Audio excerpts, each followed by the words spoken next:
Good evening everyone. आज हम लोग अपना जो पहला चैप्टर शुरू किए थे 12th बायोलॉजी के, उसके सेकेंड पार्ट को हम लोग डिस्कस करेंगे। तो सबसे पहले हम लोग क्या करते हैं, जो कल हम लोग पढ़े थे उसका एक ब्रीफ रिवीजन ले लेते हैं।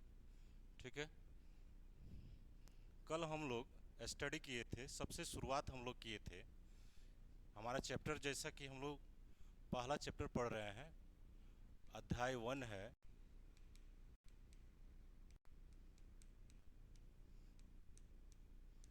जीवों में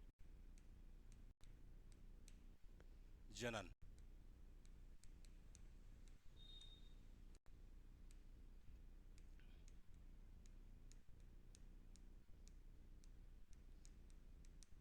रिप्रोडक्शन इन ऑर्गेनिजम्स।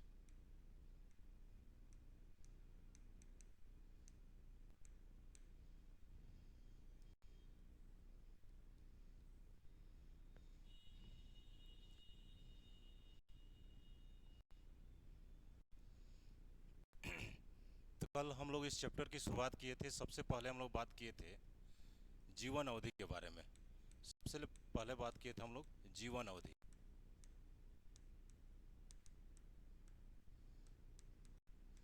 तो इसमें हम लोग बात किए थे कि किसी जीव के जन्म से लेकर के उसके प्राकृतिक प्राकृतिक मृत्यु तक के बीच का जो समय काल होता है वो क्या कहलाता है, किसी जीव का जीवन अवधि कहलाता है। जन्म से किसी जीव का जन्म होता है, वो वृद्धि करता है, विकास करता है, उसके जीवन में कई सारी अवस्थाएं आती है। किशोरावस्था आती है, युवा अवस्था आती है, जिसको बायोलॉजी में हम लोग प्रजनन अवस्था के नाम से जानते हैं। वो क्या होता है, प्रौढ़ावस्था में प्रवेश करता है, वृद्ध होता है और अंततः उसकी मृत्यु हो जाती है। प्रजनन अवस्था में जीव क्या करता है, जनन करता है और अपने ही समान संतति की उत्पत्ति करता है। हम लोग ये देखे थे कि प्रत्येक जीव की जीवन अवधि क्या होती है, अलग अलग होती है। कुछ जीवों की जीवन अवधि एक कुछ दिनों की होती है, जबकि कुछ कई वर्षों तक जीवित रहते हैं। जैसे हमने बात किया था सिकोया का जो वृक्ष है, 3000 से 4000 वर्षों तक उसका क्या होता है, जीवन अवधि होता है। ठीक है, ये भी हम लोग देखे थे कि जीवन अवधि का जीवों के आकार से कोई संबंध नहीं होता है। इसमें हम लोग बात किए थे कि कौवा और जो तोता होता है, दोनों का आकार लगभग समान होता है, लेकिन कौवे की उम्र मात्र 15 वर्ष होती है, जबकि तोते की आयु लगभग 140 वर्ष होती है। ठीक है, तो जीवों के जीवन अवधि का उसके शारीरिक आकार की से कोई भी संबंध नहीं होता है। ठीक है, ये भी हम लोग बात किए थे कि प्रत्येक जीव की जीवन अवधि का अंत किससे होता है, मृत्यु से होता है। लेकिन कुछ ऐसे भी जीव हैं जिनकी मृत्यु नहीं होती है और हम उसको अमर कह सकते हैं। जैसे एक कोशिकीय जीव जो है अमीबा है। अमीबा में हम लोग जानते हैं कि अमीबा वृद्धि करता है, विकास करता है और उसकी जीवन अवधि समाप्त होने से पहले ही वो दो नए अमीबा में परिवर्तित हो जाता है। तो बायोलॉजिकल रूप से उसका क्या होता है, अस्तित्व समाप्त हो जाता है, दो नए जीवों में परिवर्तित हो जाता है, लेकिन उसकी मृत्यु नहीं होती है। इसलिए उसको हम लोग क्या बोलते हैं, अमर कहते हैं। फिर से हम लोग बात किए थे कि जो प्रजनन अवस्था होता है, जीवन अवधि में जो जीवों की प्रजनन अवस्था आती है, उसमें जीव क्या करते हैं, अपने ही समान संतति की उत्पत्ति करते हैं। हम लोगों ने बात किया था कि जो जीव नए जीव को जन्म देता है उसको हम लोग जनक जीव या मातृ जीव के नाम से जानते हैं, और जो नया जीव उत्पन्न होता है उसको हम लोग संतति जीव या सामान्य भाषा में संतान के नाम से जानते हैं। फिर से हम लोग बात किए थे कि जनन क्यों जीवों के लिए आवश्यक है। तो हम देखते हैं कि इस पृथ्वी पर जीवों की जातियों की जीवों की जातियों को हम बहुत लंबे समय से देखते आ रहे हैं। जैसे मनुष्य जाति सदियों से इस पृथ्वी पर है, जबकि मनुष्य का जो जीवन अवधि होता है एवरेज 70 से 75 वर्ष होता है। अगर मनुष्य अपने जीवन काल में जनन नहीं करता तो मनुष्य जाति विलुप्त हो गई होती। इसका मतलब क्या है कि जनन इसलिए आवश्यक है कि जनन के द्वारा जीवों के जातियों का अस्तित्व बना रहता है। फिर से हमने बात किया था कि जनन से जीवों में विविधता उत्पन्न होती है, विभिन्नता उत्पन्न होती है, जो जीवों के विकास एवं नई जातियों की उत्पत्ति में सहायता करती है। जनन से उत्पन्न विभिन्नता जीवों को बदलते पर्यावरणीय परिस्थितियों में जीवित रहने में सहायता करती है। उसके बाद हम लोग बात किए थे कि जनन कितने प्रकार के होते हैं, और यहीं पे हम लोग छोड़े थे, तो यहाँ से हम लोग शुरुआत करते थे। जनन के प्रकार, सभी लोग पेन और कॉपी निकाल करके आराम से नोट कीजिए। पढ़ाई बिल्कुल ऑफलाइन की तरह होनी चाहिए। या बीच बीच में हम आपको स्क्रीनशॉट लेने का मौका देंगे, उसको लेकर के अपने नोटबुक में बाद में नोट कर लीजिएगा। तो हम लोग को शुरुआत यहाँ से करना है। जनन के प्रकार, जनन के प्रकार, टाइप्स ऑफ रिप्रोडक्शन।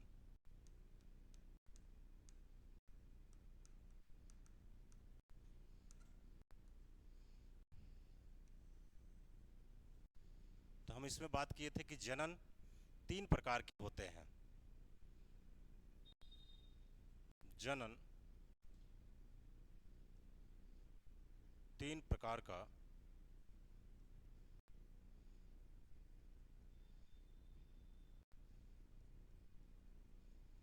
होता है। इसमें हम लोग पहला पढ़ेंगे अलैंगिक जनन। अलैंगिक जनन, जिसको हम लोग बोलते हैं एसेक्सुअल रिप्रोडक्शन।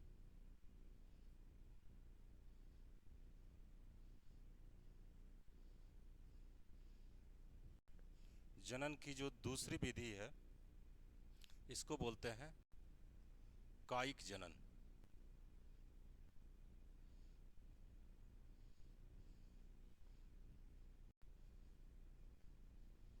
Vegetative reproduction.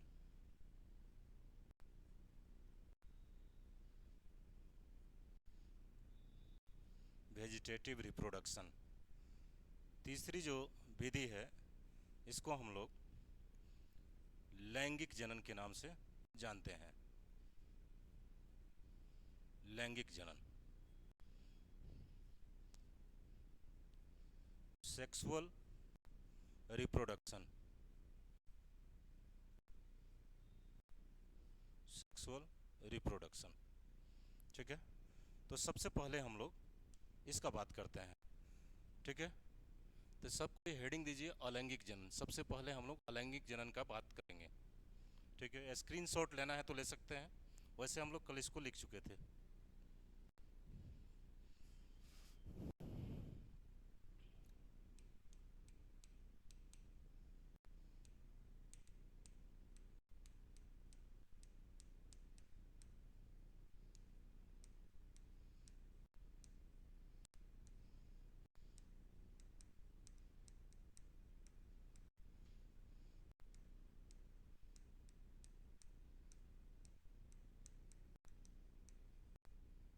एक सेक्सुअल रिप्रोडक्शन,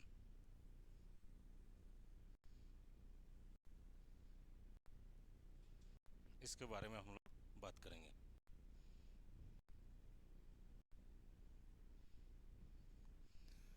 नाम से स्पष्ट है, अलैंगिक जनन की वह विधि जिसमें लैंगिक अंगों की भागीदारी नहीं होती है।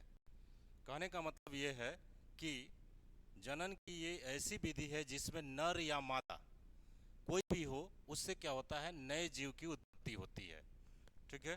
तो इसमें लैंगिक अंगों की भागीदारी नहीं होती है, फर्क नहीं पड़ता है कि जीव नर है कि मादा है, ठीक है। तो क्या हो जाएगा, इसका परिभाषा हो जाएगा, जनन की वह विधि या प्रजनन की वह प्रक्रिया जिसमें एकल जीव से नए संतान की उत्पत्ति होती है, अलैंगिक जनन कहलाता है।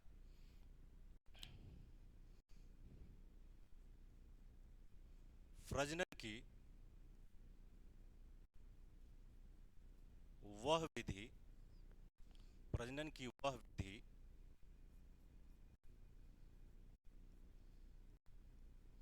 जिसमें जिसमें एकल जीव, एकल जीव जीव क्या हो सकता है, नर हो सकता है या मादा हो सकता है। प्रजनन की वह विधि जिसमें एकल जीव से नए जीव की या नए संतति की, नए जीव की उत्पत्ति होती है,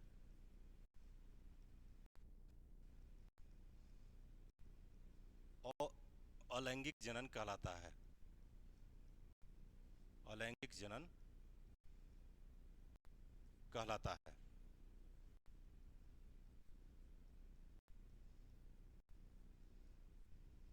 ठीक है। अलैंगिक जनन में एक ही जीव से नए संतान की उत्पत्ति होती है, इसलिए इसको एकल जीव जनन के नाम से भी जाना जाता है। अलैंगिक जनन में अलैंगिक जनन में एक ही जीव से एक ही जीव से नए संतान की एक ही जीव से नए संतान की उत्पत्ति होती है। अतः अतः इसे एकल जीव जनन के नाम से भी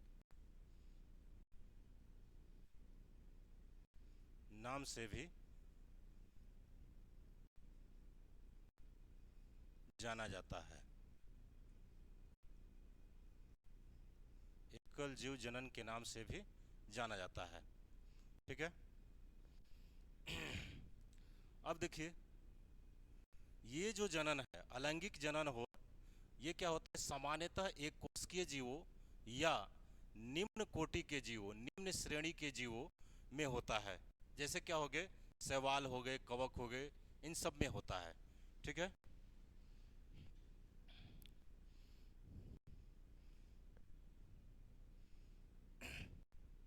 अलैंगिक जनन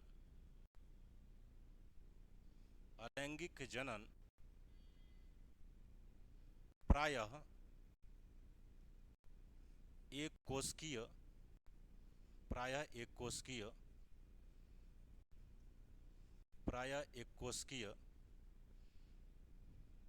एवं निम्न श्रेणी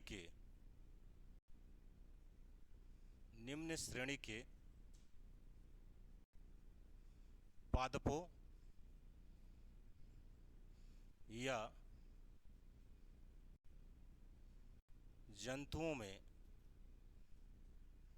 या जंतुओं में संपन्न होता है।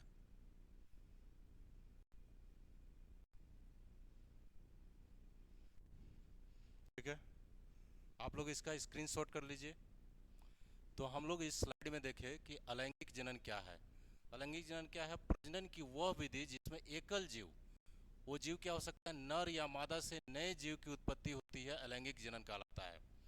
अलैंगिक जनन में एक ही जीव से नए संतान की उत्पत्ति होती है, इसलिए इसे एकल जीव जनन के नाम से भी जाना जाता है। अलैंगिक जनन प्रायः एक कोशिकीय जीवों जैसे अमीबा हो गया, पैरामीशियम हो गया, युगलिना हो गया, या निम्न श्रेणी के पादपों या जंतुओं में संपन्न होता है। ठीक है। तो स्क्रीनशॉट कर लीजिए, हम लोग आगे बढ़ते हैं।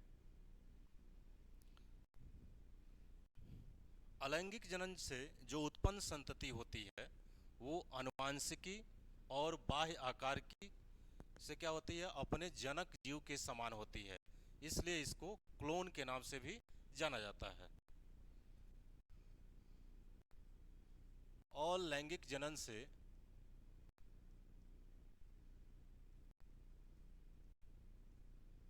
अलैंगिक जनन से उत्पन्न संतति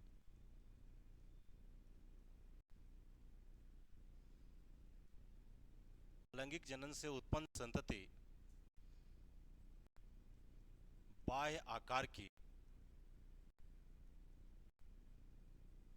बाह्य आकार की या आनुवांशिकी, बाह्य आकार की या बाह्य आकार की, और लिखेंगे यहाँ पे बाह्य आकार की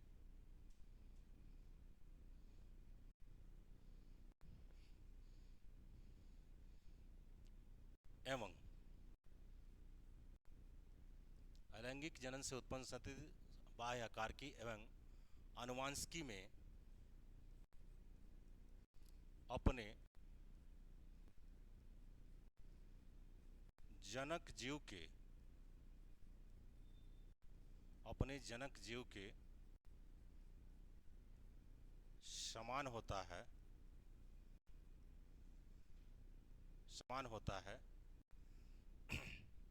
इसलिए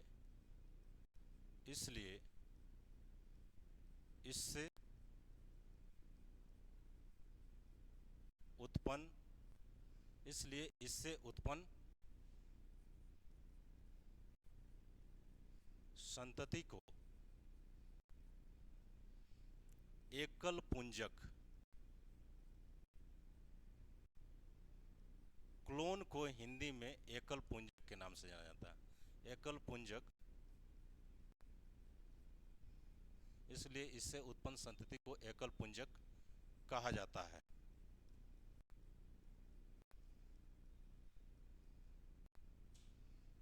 तो जो संतति उत्पन्न होगी, चूंकि एक ही जीव भाग ले रहा है, तो उसका जो शरीर का बाह्य आकार की है या आनुवांशिकी है, वो बिल्कुल किसके समान होंगे? अपने जनक जीव के समान होंगे।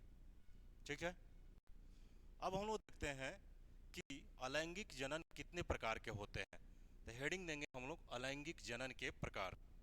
अलैंगिक जनन के प्रकार। अलैंगिक जनन के प्रकार।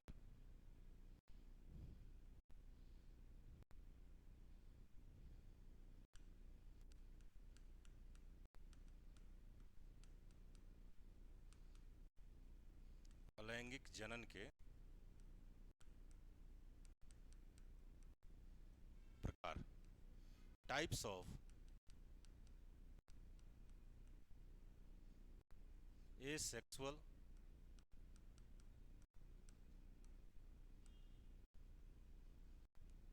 reproduction।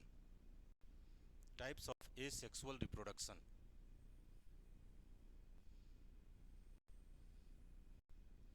तो देखिए, अलैंगिक जनन कई प्रकार से होते हैं जीवों में। सबसे पहला जो है उसको हम लोग देखेंगे, फर्स्ट जो देखेंगे वो है विखंडन। फर्स्ट है विखंडन। सेकंड जो है वो है मुकुलन। थर्ड जो है वो है बीजाणु जनन। बीजाणु जनन। फोर्थ जो है वो है कायिक प्रवर्धन।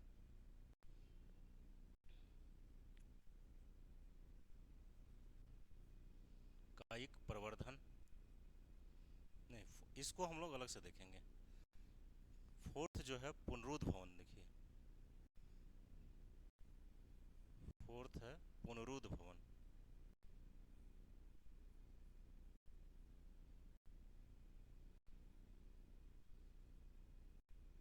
पुनरुद्भवन।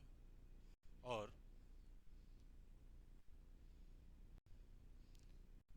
फिफ्थ जो है वो देखेंगे हम लोग खंडन।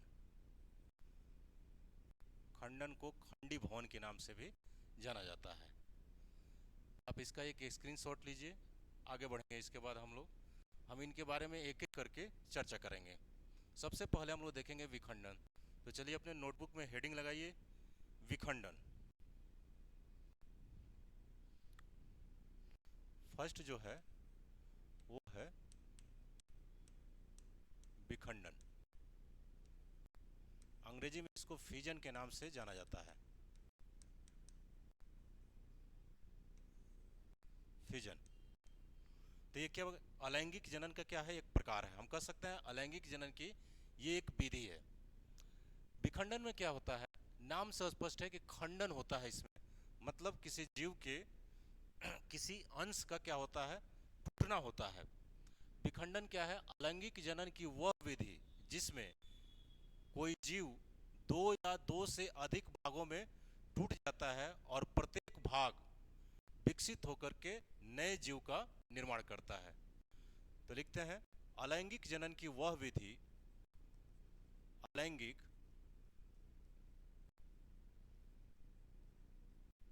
जनन की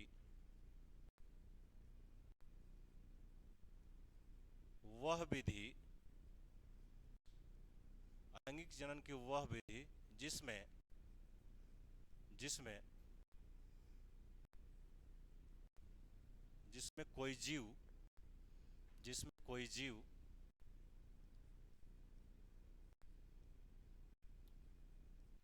दो या दो से अधिक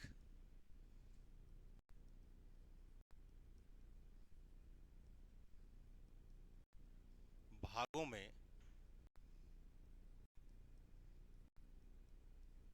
बट जाता है तथा तथा प्रत्येक भाग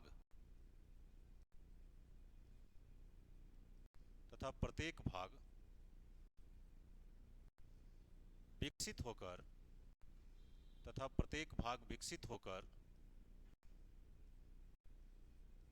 नए जीव का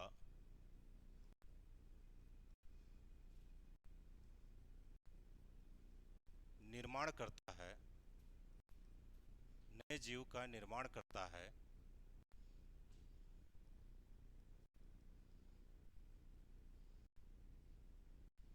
विखंडन कहलाता है,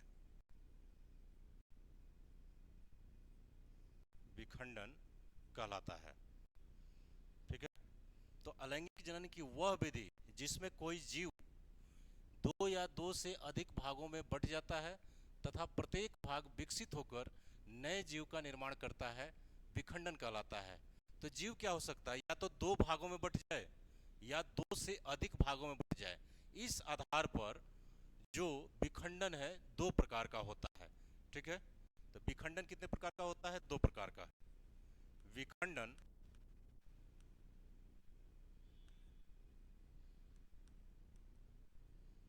दो प्रकार का होता है। अगर जीव दो भाग में बटे तो उसको बोलेंगे द्विखंडन। क्या बोलेंगे, द्विखंडन।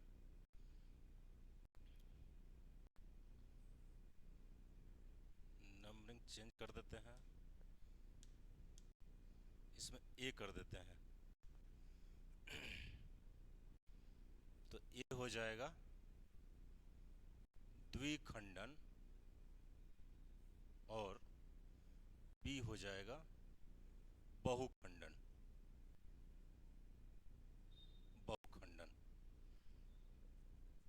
नोट कर लीजिए इसको या स्क्रीनशॉट लीजिए। उम्मीद करते हैं कि हो गया होगा। चलते हैं नई स्लाइड पर, हम लोग बात करेंगे द्विखंडन का। द्विखंडन,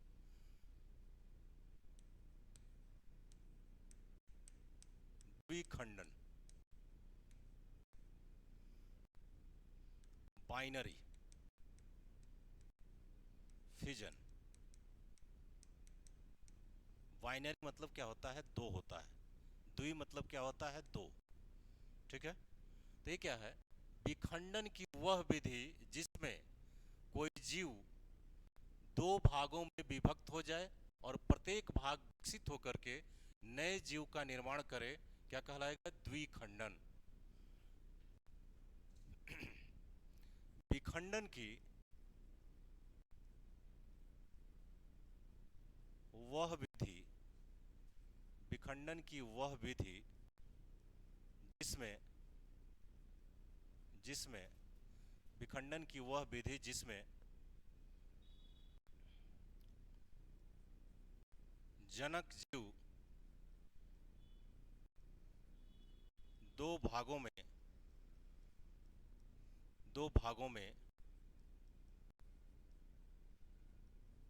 विभक्त हो जाता है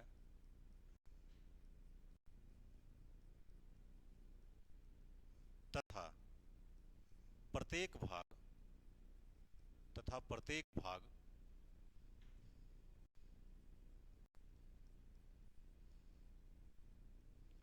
विकसित होकर प्रत्येक भाग विकसित होकर नए जीव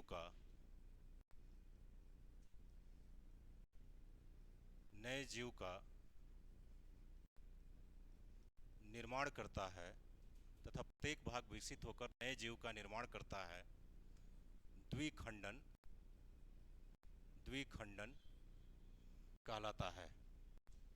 द्विखंडन कहलाता है।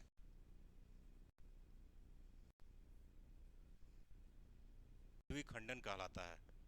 ठीक है, तो इसमें हमको सबसे इंपॉर्टेंट इसका क्या है, एग्जाम्पल है। हमको एग्जाम्पल इसका याद रखना है। एग्जाम्पल में हो जाएगा जितने भी अधिकांश एक कोशिकीय जीव हैं, अमीबा हो जाएगा, पैरामीशियम हो जाएगा,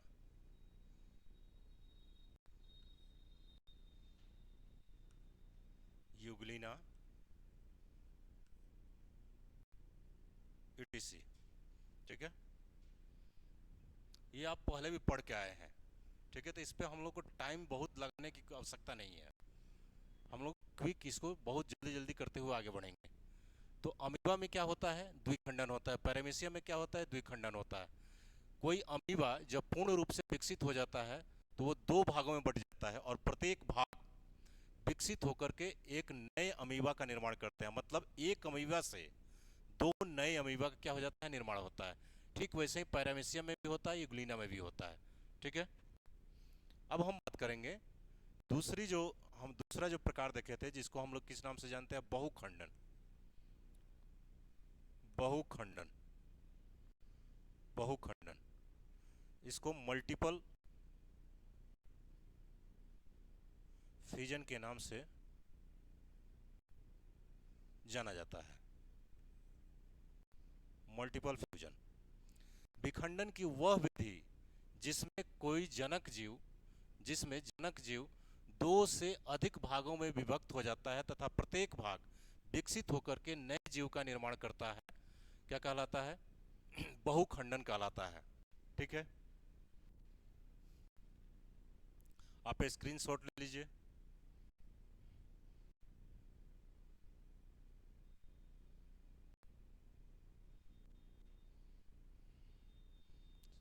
चलिए नया स्लाइड ही ले लेते हैं।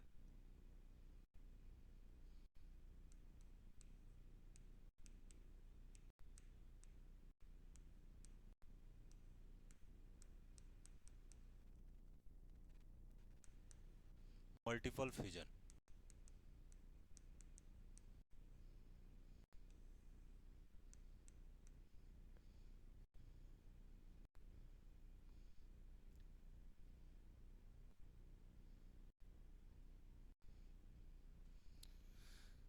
विखंडन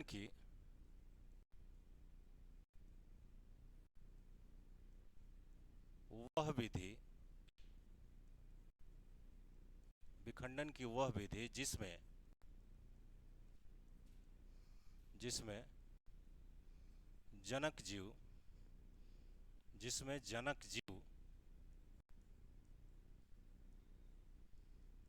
दो से अधिक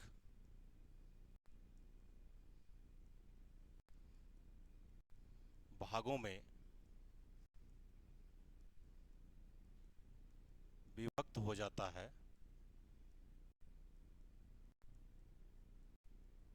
तथा प्रत्येक भाग तथा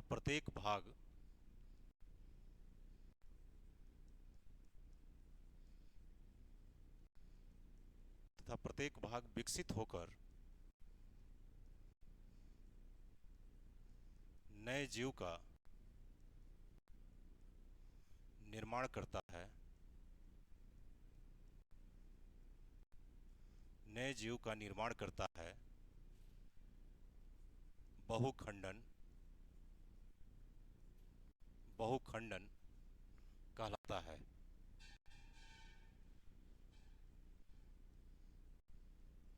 बहुखंडन कहलाता है। एग्जाम्पल हो जाएगा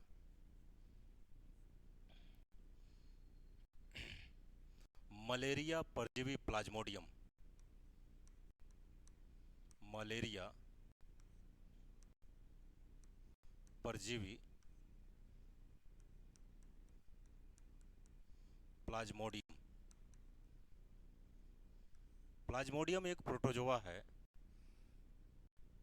जो मादा एनफ्रीज मच्छर के काटने से हमारे शरीर में प्रवेश करता है और क्या करता है, अपनी संख्या में वृद्धि करता है और उसके वजह से हमें मलेरिया रोग होता है। तो ये इसका क्या हो जाएगा, एग्जाम्पल है प्लाज्मोडियम, मलेरिया परजीवी प्लाज्मोडियम। ये प्लाज्मोडियम प्रोटोजोआ है जिससे क्या होता है, मलेरिया रोग होता है। और यहाँ पर एक और एग्जाम्पल हम लिख देते हैं, अमीबा। ठीक है, आपको बस प्लाज्मोडियम वाला एग्जाम्पल याद रखना है। फिर से आप कहिएगा कि अमीबा तो हम पहले वाले में भी लिखे थे। तो कोई ऐसा ज़रूरी नहीं है कि अमीबा में द्विखंडन हो गया तो बहुखंडन नहीं होगा। अमीबा में अनुकूल परिस्थितियों में द्विखंडन होता है, जबकि प्रतिकूल परिस्थितियों में क्या होता है, बहुखंडन होता है। ठीक है, तो यहाँ पर नोट में लिख देते हैं हम, अमीबा में अनुकूल परिस्थितियों में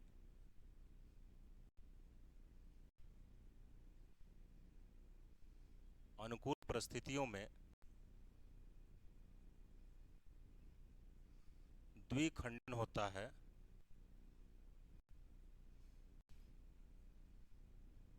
जबकि जबकि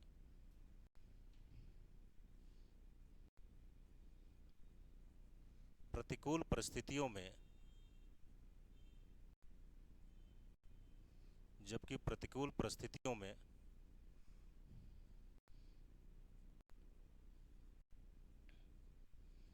बहुखंडन होता है। जबकि प्रतिकूल परिस्थितियों में बहुखंडन होता है।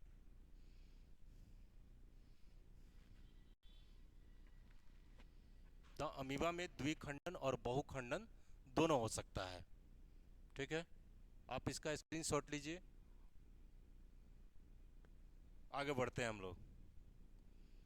तो जनन की पहली विधि विखंडन हम लोग देख लिए। जो दूसरी विधि है जनन की, वो क्या है, मुकुलन है।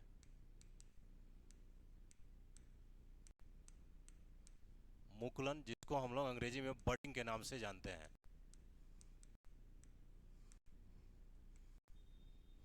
मुकुल का मतलब होता है उभार, या इसी को उभार को हम लोग क्या बोल सकते हैं, बाह्य वृद्धि के नाम से जानते हैं। तो इसमें क्या होता है, अलैंगिक जनन की वह विधि जिसमें जनक जीव के शरीर से बाह्य वृद्धि या उभार निकलता है और वो वृद्धि करता है और पूर्ण विकसित होने के बाद उस शरीर से, उस जीव से अलग होकर के एक स्वतंत्र रूप से नए जीव का निर्माण करता है। क्या कहलाएगा, मुकुलन। तो अलैंगिक जनन की वह विधि अलैंगिक जनन की वह विधि अलैंगिक जनन की वह विधि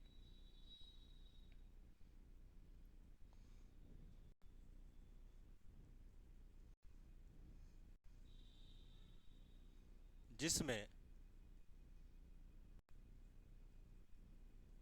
जिसमें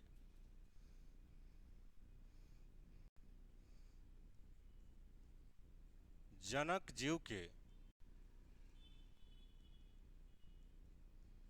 शरीर से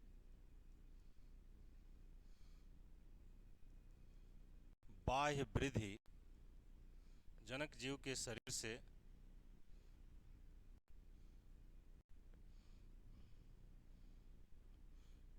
बाह्य वृद्धि या उभार निकलता है,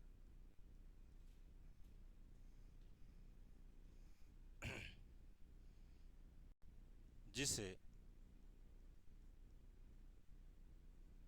मुकुल के नाम से जाना जाता है। यह मुकुल यह मुकुल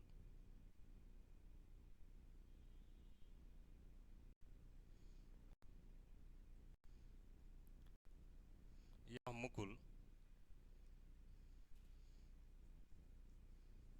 जीव के शरीर पर जीव के शरीर पर विकसित होता है तथा पूर्ण विकसित होने के बाद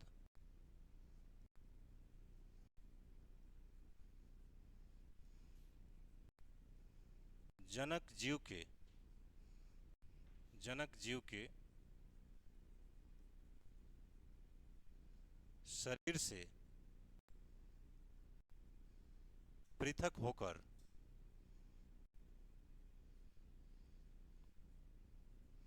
नए जीव का निर्माण करता है नए जीव का निर्माण करता है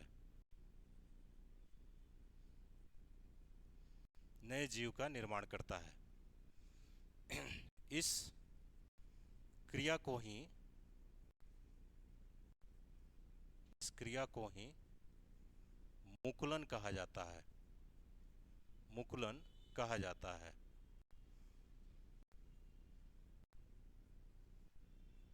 इस क्रिया को ही मुकुलन कहा जाता है। ठीक है, इसमें भी इंपॉर्टेंट है क्या, एग्जाम्पल। इसमें एग्जाम्पल हो जाएगा हाइड्रा, ईस्ट जानते हैं आप क्या है, कवक है, जिसको हिंदी में खमीर के नाम से भी जाना जाता है। तो क्या है मुकुलन क्या है, अलैंगिक जनन की वह विधि है जिसमें जनक जीव के शरीर से बाह्य वृद्धि या इसी को हम बोल सकते हैं उभार निकलता है, जिसे हम मुकुल के नाम से जानते हैं। यह मुकुल जीव के शरीर पर विकसित होता है तथा जब पूरी तरीके से विकसित हो जाता है तो जनक जीव के शरीर से पृथक होकर नए जीव का निर्माण करता है। इस क्रिया को ही हम मुकुलन के नाम से जानते हैं। इसका एग्जाम्पल हो जाएगा हाइड्रा और ईस्ट। ठीक है, स्क्रीनशॉट लीजिए, एक बार हम इसको क्या करते हैं, फिगर के माध्यम से आपको समझाते हैं। ठीक है, जैसे ये हम हाइड्रा का फिगर बना देते हैं।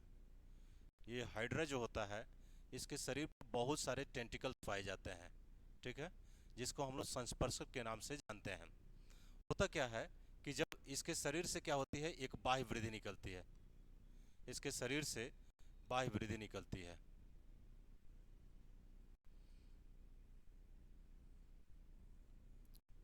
इसके शरीर से बाह्य वृद्धि निकलती है, देखो इस तरीके से।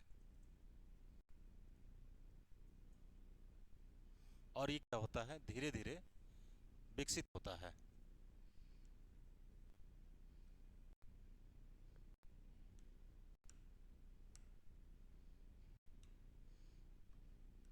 धीरे धीरे विकसित होता है।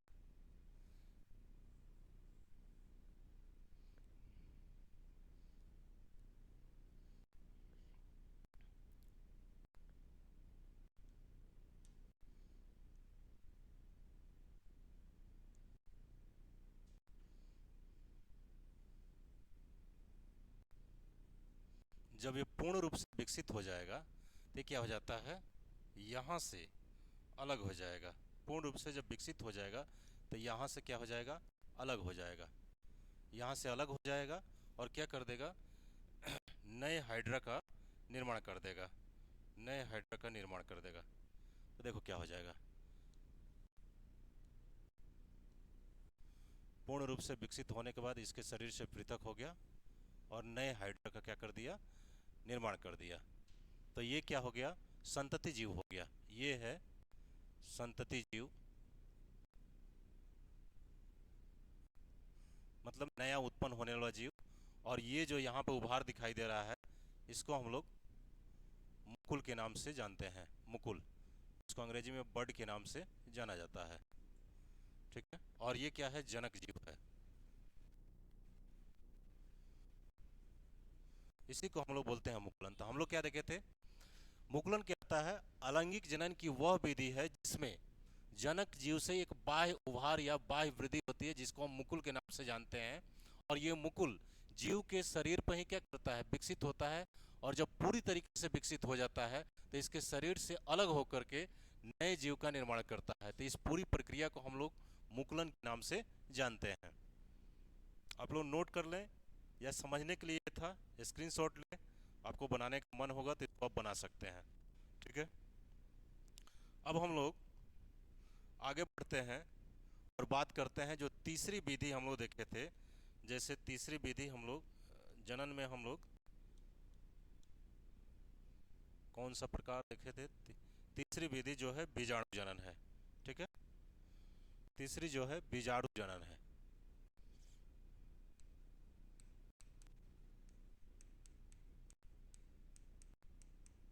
बीजाणु जनन, जिसको हम लोग स्पोरुलेशन के नाम से जानते हैं। बीजाणु क्या है, एक एक कोशिकीय संरचना है जिसपे पतली भित्ति पाई जाती है। ठीक है, तो क्या होता है, कुछ जीव ऐसे होते हैं जिसमें उनके शरीर में एक कोशिकीय सूक्ष्म संरचना का निर्माण होता है जिसपे पतली कोशिका भित्ति होती है, जिसको हम बीजाणु के नाम से जानते हैं। और ये कब बनते हैं, प्रतिकूल परिस्थितियों में। और जैसे ही अनुकूल परिस्थिति आती है तो बीजाणु जनक जीव के शरीर से पृथक होकर के नए जीव का निर्माण करते हैं। ठीक है, तो लिखते हैं इसको, अलैंगिक जनन की वह विधि, अलैंगिक जनन की वह विधि, अलैंगिक जनन की वह विधि, अलैंगिक जनन की वह विधि जिसमें जिसमें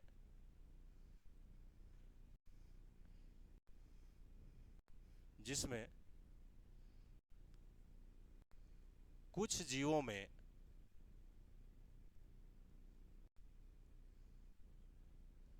प्रतिकूल परिस्थितियों में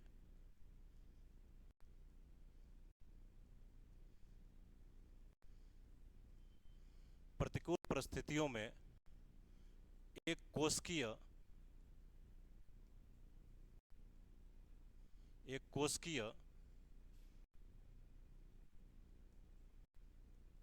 भित्ति युक्त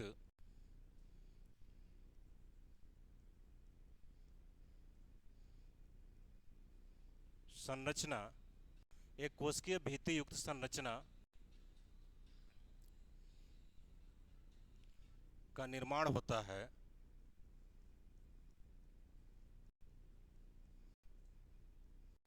जिसे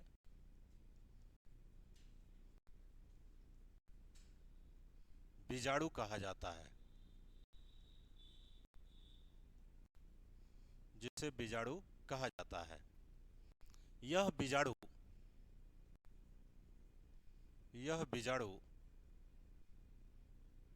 यह बीजाणु अनुकूल परिस्थिति में, यह बीजाणु अनुकूल परिस्थिति आने पर,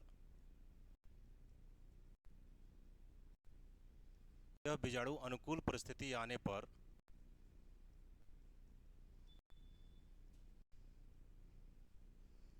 जनक जीव से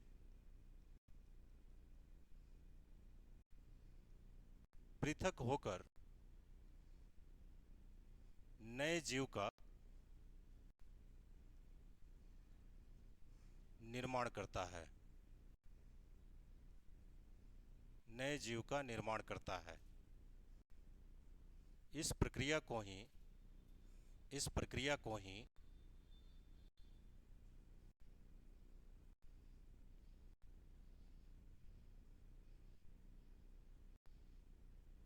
बीजाणु जनन कहा जाता है, बीजाणु जनन कहा जाता है।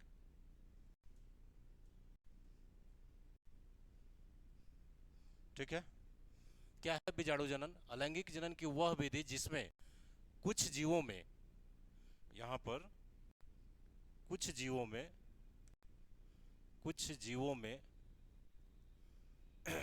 प्रतिकूल परिस्थितियों में एक कोशिकीय भित्ति युक्त संरचना का निर्माण होता है जिसे जिसे बीजाणु कहा जाता है। यह बीजाणु अनुकूल परिस्थिति आने पर जनक जीव से पृथक होकर नए जीव का निर्माण करता है। इस प्रक्रिया को ही हम बीजाणु जनन के नाम से जानते हैं। अब ये जो एक कोशिकीय भित्ति युक्त जो संरचना बन रही है, छोटी संरचना जो बन रही है, इसको हम बीजाणु कह रहे हैं। ये बीजाणु दो प्रकार के हो सकते हैं। या तो हो सकते हैं चल बीजाणु, मतलब जो क्या कर सकते हो, एक जगह से दूसरे जगह चलने के लिए क्या हो, इनके पास क्या हो, गमन अंगक हो, जिसमें क्या होता है, कशाविका होती है जिसकी सहायता से एक स्थान से दूसरे स्थान तक जाते हैं। और कुछ में क्या होता है, कुछ चलने में असमर्थ होते हैं, इसको बोलते हैं अचल बीजाणु। ठीक है, ये बीजाणु चल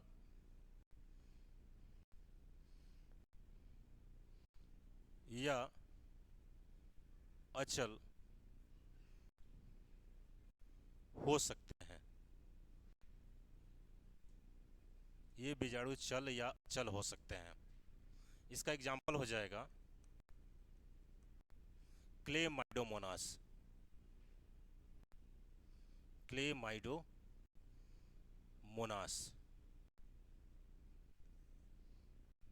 यूलोथ्रिक्स,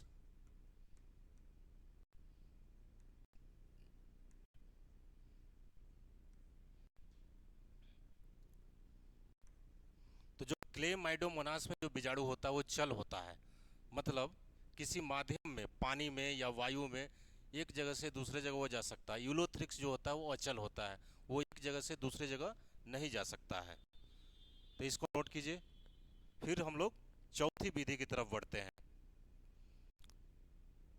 स्क्रीनशॉट लीजिए।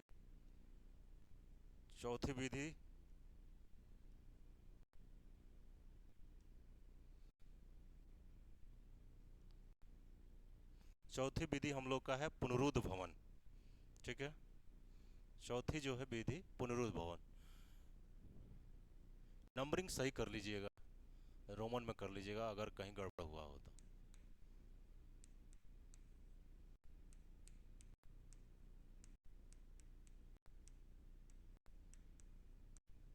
पुनरुद्ध भवन,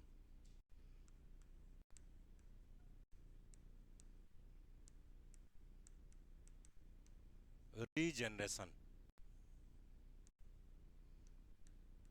पुनरुद्ध भवन दो शब्दों से मिलकर के बना हुआ, पुनः और भवन। भवन का मतलब होता है निर्माण। पुनरुद्ध भवन क्या है, अलैंगिक जनन की वह विधि है जिसमें किसी जीव के अगर शरीर का कोई भाग कट जाता है तो वो पुनः उत्पन्न हो जाता है, या कोई जीव अगर कई भागों में विभक्त हो जाता है तो क्या हो जाता है, नए जीव का निर्माण हो जाता है। देखते हैं, अलैंगिक जनन की वह विधि, अलैंगिक जनन की वह विधि, अलैंगिक जनन की वह विधि जिसमें किसी जीव के शरीर के किसी भाग या कटे हुए अंग पुनः उत्पन्न हो जाते हैं,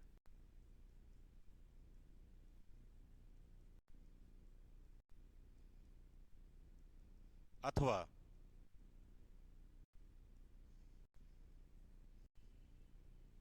शरीर के कटे हुए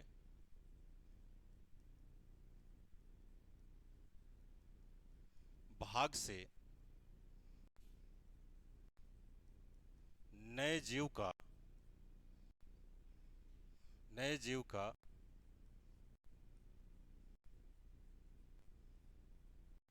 निर्माण हो जाता है,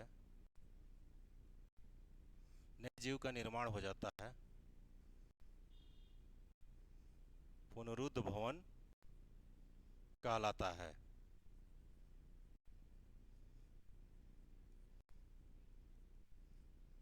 जैसे हम लोग देखते हैं छिपकली की पूंछ अगर कट जाती है तो फिर से क्या हो जाती है, पुनः धीरे धीरे आ जाती है। तो ये भी क्या है, पुनरुद्ध भवन का एग्जाम्पल है।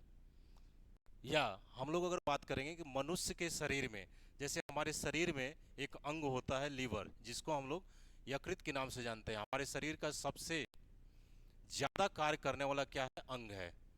हार्ट हमारे शरीर का सबसे बिजी ऑर्गन है, जबकि लीवर लीवर क्या है, सबसे ज्यादा कार्य करता है। ठीक है। तो लीवर हमारे शरीर का एक ऐसा अंग है जो अगर डैमेज होता है तो बहुत तेजी से रिकवर करता है। अगर हमारे शरीर के लीवर को 50% काट दिया जाए तो लीवर पुनः से विकसित होकर के अपने पुनः मतलब पुरानी स्थिति में आ जाएगा। ठीक है। तो हमारे शरीर के अलग अलग कोशिकाओं की क्या होती है, पुनरुद्ध भवन की क्षमता होती है। जैसे हमारी ब्रेन की जो कोशिका है, जिसको हम न्यूरॉन के नाम से जानते हैं, न्यूरॉन सेल्स में पुनरुद्ध भवन की सबसे कम क्षमता पाई जाती है। ठीक है। तो ये पुनरुद्ध भवन का सबसे अच्छा एग्जाम्पल है प्लेनेरिया। प्लेनेरिया एक ऐसा जीव है कि उसको कहीं से भी काट दें, कितने भी खंडों में काट दें, अगर उस खंड में अगर एक भी न्यूक्लियस हुआ तो वो खंड क्या हो जाएगा, विकसित होकर के नए प्लेनेरिया का निर्माण कर लेगा। या इसका एग्जाम्पल हाइड्रा भी है। हाइड्रा में भी पुनरुद्ध भवन की क्षमता पाई जाती है। या स्टार फिश में, स्टार फिश जिसको हिंदी में हम लोग तारा मीन के नाम से भी जानते हैं, इसमें पुनरुद्ध भवन की क्षमता पाई जाती है। इसका एग्जाम्पल क्या हो गया, प्लेनेरिया। प्लेनेरिया, हाइड्रा, हाइड्रा, और क्या हो जाएगा, तारा में स्टार फिश, स्टार फिश। इसको ऑरेलिया के नाम से भी जाना जाता है अंग्रेजी में, स्टार फिश को। ठीक है। स्क्रीनशॉट लीजिए। अब हम लोग लास्ट जो बचता है, जिसको बोलते हैं हम लोग खंडन, 5वें नंबर पर उसका हम बात करते हैं। 5वां है खंडन।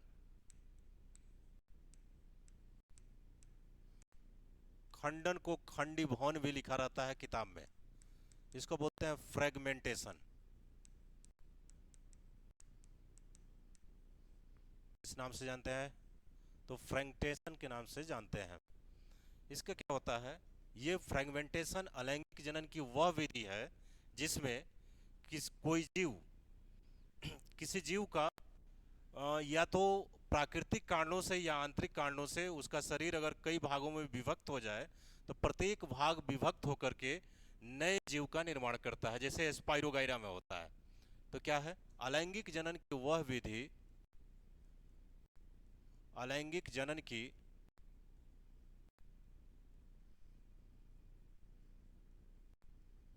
वह विधि, अलैंगिक जनन की वह विधि जिसमें जिसमें किसी जीव के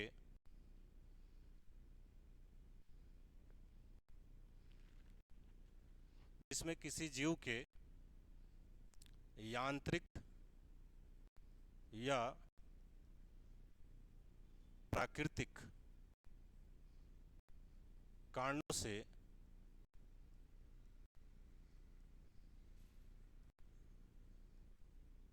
विभक्त हुए भाग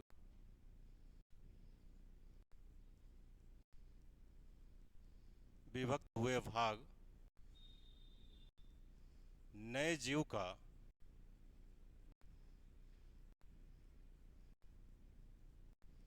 निर्माण करते हैं,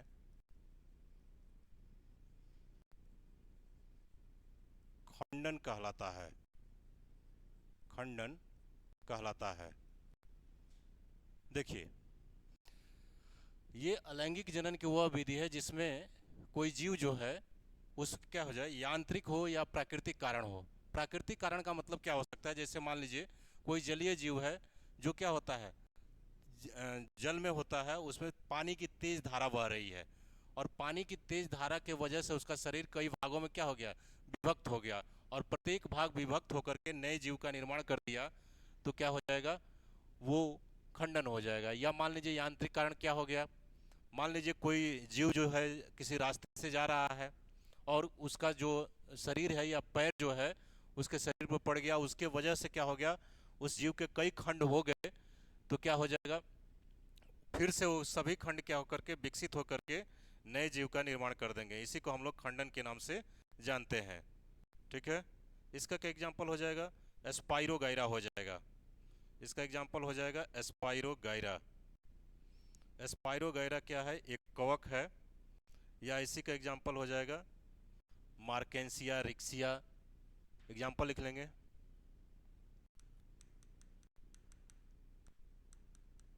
एस्पाइरो गायरा, मार्केंसिया,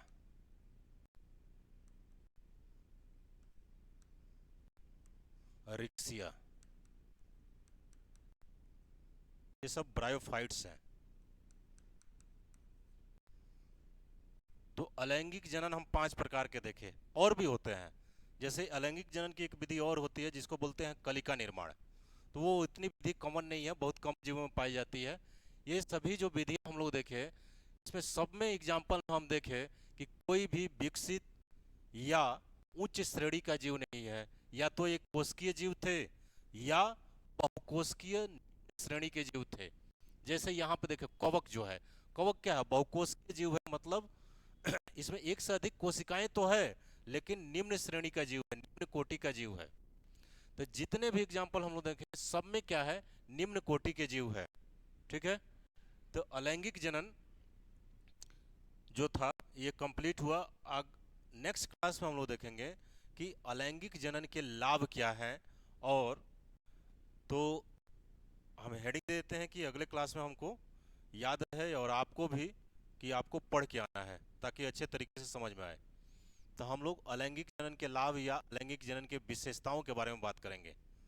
अलैंगिक जनन के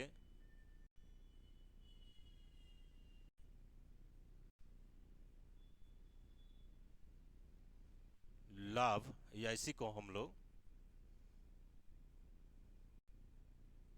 विशेषता,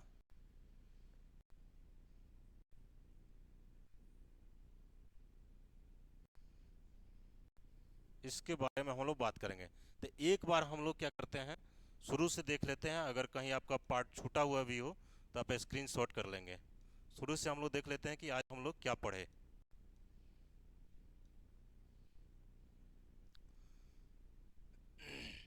यहाँ से हम लोग शुरू किए थे कि जनन के प्रकार के बारे में देखना शुरू किए थे, जिसमें पहला जो था परिभाषा देखे थे। उसके बाद हम लोग देखे थे कि जनन जो होते हैं 5 प्रकार के होते हैं, विखंडन, मुकुलन, बीजाणु जनन, पुनरुद्भवन और खंडन। आप स्क्रीनशॉट लेते रहिए। फिर से हम लोग देखे थे विखंडन के बारे में, सबसे पहले बात किए थे। ठीक है, विखंडन में कोई जीव क्या होता है, या तो 2 भागों में या 2 से अधिक भागों में टूट जाए और प्रत्येक भाग विकसित होकर के नए जीव का निर्माण करे, उसको हम लोग क्या बोलते हैं, विखंडन कहते हैं। अब कितने भागों में टूट रहा है, 2 भागों में टूट रहा है तो द्विखंडन, और 2 से अधिक में टूटेगा तो बहुखंडन। इसमें हम लोग देखे थे कि जो अमीबा होता है वो पूर्ण विकसित होने के बाद 2 नए अमीबा में बट जाता है, पैरामेसियम है, यूग्लिना है। तो ये एक कोशिकीय जीवों में द्विखंडन पाया जाता है अनुकूल परिस्थितियों में। फिर से हम लोग बात किए थे बी में बहुखंडन। इसमें क्या होता है, कोई जनक जीव एक से अधिक भागों में विभक्त हो जाता है और प्रत्येक भाग विकसित होकर के नए जीव का निर्माण करता है, उसको बोलते हैं बहुखंडन। इसका सबसे अच्छा एग्जाम्पल क्या है, मलेरिया है। मलेरिया को उत्पन्न करने वाला जो प्रोटोजोआ है प्लाज्मोडियम।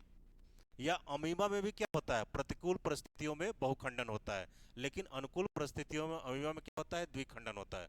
उसके बाद हम लोग बात किए थे कि मुकुलन। तो मुकुलन क्या होता है, किसी जीव के शरीर से बाह्य या अति वृद्धि होती है, जिसको हम मुकुल के नाम से जानते हैं।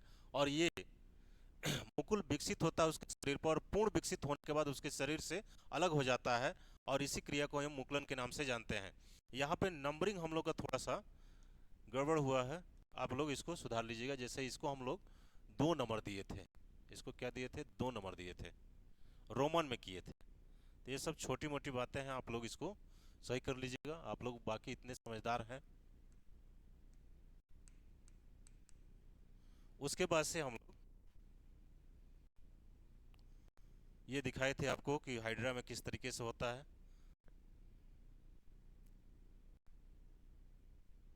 ये देखे थे बीजाणु जनन के बारे में बात किए थे। यहाँ पर भी नंबरिंग हमको रोमन में कर लेना है, रोमन में कर लेना है नंबरिंग। 3rd नंबर पे है। तो बीजाणु में हम आपको बताए थे किसी जीव के शरीर में एक कोशिकीय सूक्ष्म संरचना का निर्माण होता है जो भित्ति युक्त होता है, उसी को हम बीजाणु के नाम से जानते हैं। जैसे ही अनुकूल परिस्थिति आती है वो जीव से अलग होकर के नए जीव का निर्माण करता है। ये बीजाणु चल या अचल हो सकते हैं। इसका एग्जाम्पल क्या है, क्लेमाइडोमोनास और यूलोथ्रिक्स जैसे शैवालों में इस प्रकार की क्या होती है, जनन की विधि पाई जाती है। फिर से हम लोग देखे थे पुनरुद्भवन, मतलब अगर किसी जीव का शरीर का कोई भी अंग या भाग कटा हुआ हो तो पुनः उत्पन्न हो जाए, या कुछ जीव ऐसे भी हैं जिसमें क्या होता है, अगर कई भागों में कट जाता है तो प्रत्येक भाग विकसित होकर के उस जीव का निर्माण करता है। जैसे प्लेनेरिया में पुनरुद्भवन की असीम क्षमता पाई जाती है। ठीक है, प्लेनेरिया में पुनरुद्भवन की असीम क्षमता पाई जाती है। ये क्वेश्चन पूछा जाता है, आप इसको याद रखेंगे। उसके बाद से हम लोग सबसे लास्ट में बात किए थे खंडन का। इसमें क्या होता है, कोई जीव यांत्रिक या प्राकृतिक कारणों से विभिन्न भागों में टूट जाता है और प्रत्येक भाग जो टूटा हुआ है नए जीव का निर्माण करता है, उसी को बोलते हैं हम लोग खंडन। ठीक है, तो नेक्स्ट क्लास में हम लोग अलैंगिक जनन के क्या लाभ है, क्या विशेषताएं हैं और क्या हानि है, इसके बारे में बात करेंगे। और फिर से हम लोग जो जनन की जो दूसरी विधि कायिक जनन बताए थे उसके बारे में हम लोग बात करेंगे। तो thank you for everything, thank you all of you for watching me. हम लोग मिलेंगे कल इसी टाइम पर। Okay bye.